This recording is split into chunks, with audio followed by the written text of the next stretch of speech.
So, just want to pick your brains on hate speech laws, because it seems that you agree that the pursuit of logos and logic and some sort of achievement of individualization, individual autonomy that is the end goal of discussion here, right? So let's assume, like, correct me if I'm wrong again, that's the end objective. Here's the thing, it seems that... I wouldn't say that exactly. I wouldn't say that exactly. I think that's too individualistic. I would say that what you want is two things happening simultaneously, is that you want to maximize individual development, but you want to do that in a way that brings the greatest amount of harmony simultaneously possible to the familial unit and also to the broader social unit. So those interests have to be stacked. It's like what's best for you, but that's also in a manner that's best for your family and for your community. So it's not purely individual. So on that basis of achieving communal harmony and individual freedom at the same time, wouldn't you say that there's certain forms of free speech or hate speech that are so vehement and so de-dignifying that it disrupts both local harmony within communities, but also makes individuals feel as if they can't really engage in retaliatory, clarificatory discourse against them because they fear the potential repercussions, even if it doesn't lead to violence. They just fear it so much that it might irrationally or rationally even drive them to not speak. It happens all the time. In fact, it's the standard situation. If you look across the world, most societies don't do a good job of either promoting or allowing free speech. I don't know how we ever managed it. It's so unlikely because it's so hard on people and hard on those who occupy positions of power in tyrannical hierarchies that I can't believe that any society's ever managed to figure it out at all. So those dangers are always there. And I also think the highest likelihood often is that societies that do put high value on free speech will lose that because it's so difficult to maintain. So, but with regards to hate speech, for example, let's say that things would be much better if there was less hateful speech. It's like, seems highly probable to me, especially if you look at the more egregious forms of hateful speech. How best to regulate it? Well, my sense is you let those who wish to utter hateful things do so and let everyone hear them, because that's the best way to ensure that what they're saying will be understood and rejected.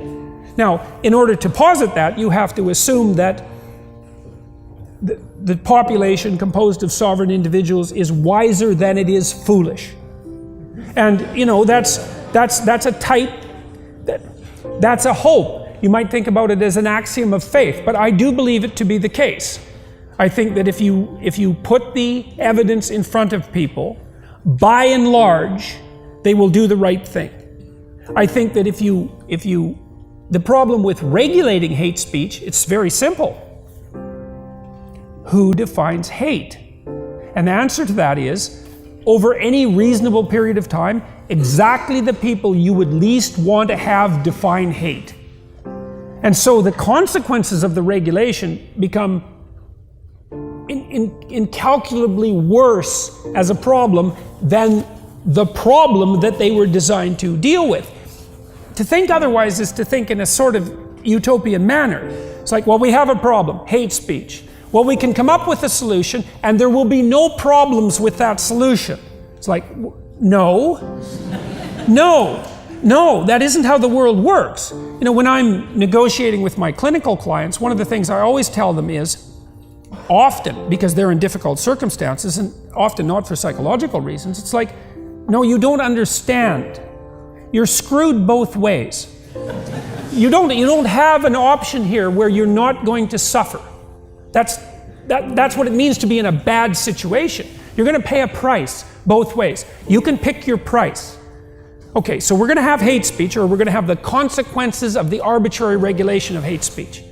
Well, I know what the consequences are of the arbitrary regulation of hate speech, is that things get a lot worse, because hate's very difficult to define. And that's actually a real problem when you're trying to regulate it, because you have to be able to define it. And we're already at a point where, well, you made someone uncomfortable. Why isn't that hate speech? I mean, I was basically asked that by one of your most outstanding journalists, or your most popular journalists. Well, why should you have the right to say something that's offensive? It's like...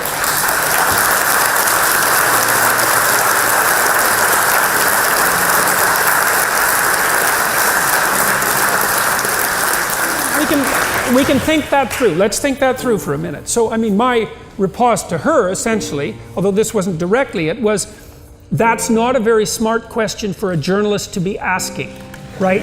Because of all people who should never ask that question, would be stand-up comics, right?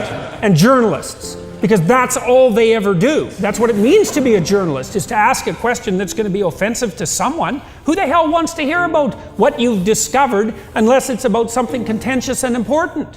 So it was a jaw-dropping question as far as I was concerned. And the fact that it was a jaw-dropping question was part of the reason why that video went viral. Okay, so now let's think about offensiveness as part of hate. Okay, so the first thing we might say is that you really need to think when you have a difficult problem. And a difficult problem is one where there's something at stake. It might be your life, it might be your well-being, but and then we might say, well, there's going to be a diversity of opinions about that particular conundrum if it actually happens to be difficult. And so even to discuss it, because if you discuss it, you're going to discuss option A, it's going to annoy all the people who want option B, or you're going to discuss option B, and that's going to annoy all the people that want option A, and maybe there's 10 options. So if you're going to discuss anything of any real significance whatsoever, you're going to make people hot under the collar, and you're going to risk offending them. Okay, so what, you just stop talking about difficult things? And the answer to that is yes, and that's what's happening. But then there's another problem, which is there isn't anything I could conceivably say about anything that isn't going to offend someone if the crowd is large enough. So you might say, well, if you're talking to two people, you can't offend one of them. So you don't get to offend 50% of the population. It's like, okay, let's say I'm talking to 1,000 people, and one person finds what I'm saying offensive. Say, well, that's hateful. It's like, well, that's 1 in 1,000. So should I stop? What if it's 1 in 10,000 or 1 in 1,000,000? Like, where's the cutoff? And you might think, well, we'll work that out. It's like, no. You don't get it. The devil's in the details. You work it out now when you formulate your restrictions on free speech. You don't shunt that off into the future so that it's a problem that'll be solved. Who defines hate? Insoluble problem. Don't regulate it, because you can't define it.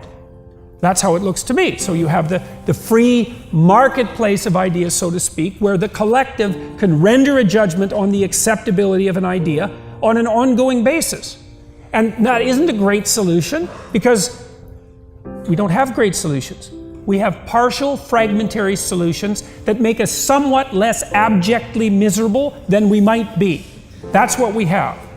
And if we try to eradicate that kind of risk completely, all we do is magnify a different kind of risk. Thank you.